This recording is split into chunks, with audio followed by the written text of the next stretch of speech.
Let me take you back to the 14th century, to the heart of West Africa, where the sands of the Sahara shimmered with gold and stories of unimaginable wealth echoed across continents. This was the era of Mansa Musa, ruler of the Mali Empire, often called the richest man who ever lived. Picture this, Mansa Musa setting out on his legendary pilgrimage to Mecca in 1324. His procession stretched for miles, tens of thousands of attendants, hundreds of camels loaded with gold, so much generosity that cities like Cairo saw gold prices crash for years. Think about that. Someone so wealthy, his charity could upend entire economies. But who was this man, really? Mansa Musa wasn't just a figurehead. He ruled over an empire so vast it covered modern-day Mali, Senegal, Gambia, Guinea, and beyond. The Mali Empire was a powerhouse of trade-learning culture thanks to its control over the gold and salt routes. Under Mansa Musa's rule, the city of Timbuktu blossomed into a beacon of knowledge and faith.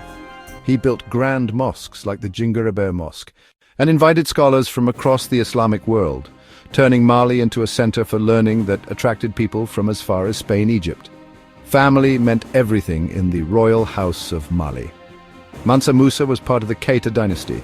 His predecessor, Abu Bakr II, is famous for supposedly launching expeditions across the Atlantic. Musa's own son, Maghar, inherited the throne, but none could match the legendary status of his father. Later successors struggled to maintain the empire's might, but the seeds Musa planted of wealth, faith, and knowledge would shape West Africa for centuries. Mansa Musa's story is more than a tale of riches. It's about ambition, generosity, and a vision that reached far beyond his own borders. His pilgrimage put Mali on the world map and inspired awe from Europe to the Middle East. Even today, his legacy lives on, a reminder that the history of Africa is filled with empires, innovation, and leaders whose impact rippled around the globe. So next time you see a map of Africa, remember, beneath its deserts and forests once flourished a kingdom of gold, ruled by a man whose story is the stuff of legend.